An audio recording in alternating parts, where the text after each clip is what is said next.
Hello and welcome back to another ranking video. Today we'll be talking about one of the most popular theme parks in Southern California, Universal Studios Hollywood. I've only been there once, which is crazy since I've lived in Southern California for over 10 years. I was only able to get on 8 rides, plus I saw Waterworld during my visit.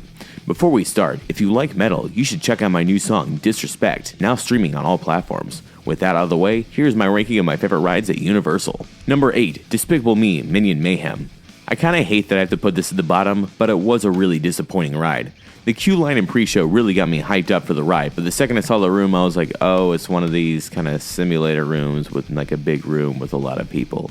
If I was younger, I probably would have liked this more, but I am not younger. Number 7, Flight of the Hippogriff. For a kiddie coaster, I was pleasantly surprised by how good this one was. Themed trains, on-ride theming, and even a couple of Force for Elements on a freaking kiddie coaster. Other than that, it is just a kiddie coaster, and the other rides are definitely more enjoyable. Number 6, Transformers The Ride 3D. If you watch my vlog, you will know that the ride broke down on my first ride, so I had to get back on later to get the full experience. The experience is pretty fun, but there are way too many screens to feel completely immersed in the experience. The queue line is actually pretty awesome, but your queue line shouldn't be better themed than the ride itself. Number 5, Studio Tour. As a fan of movies and movie history, this is a really great experience. Driving through the sets of movies like Jaws and Nope, encountering a flash flood, and the Kong and Fast and Furious scenes were pretty cool as well. The ride is really long, but very entertaining if you like movies. Number 4, Mario Kart Bowser's Challenge. We finally got a Mario Kart themed ride, let's go! This ride is really fun, and the use of augmented reality is a nice touch. Although on the second ride, I noticed the augmented reality takes away from the on-ride theming as you're more focused on the game that you're playing instead of the awesome theming.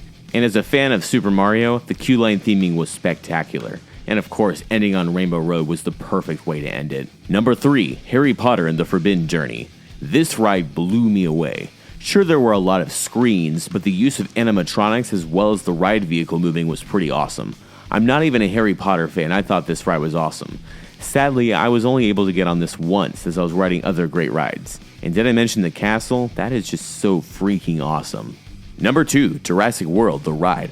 After being in SoCal for over 10 years and hearing tons and tons of stuff about this ride, I finally got my chance to ride.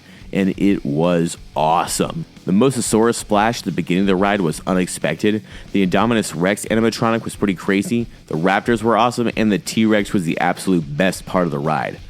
There were a couple of moments where I got more wet than I thought I was going to, like the Mosasaurus and the indoor drop. Overall, this was an awesome experience. Number 1, Revenge of the Mummy, The Ride.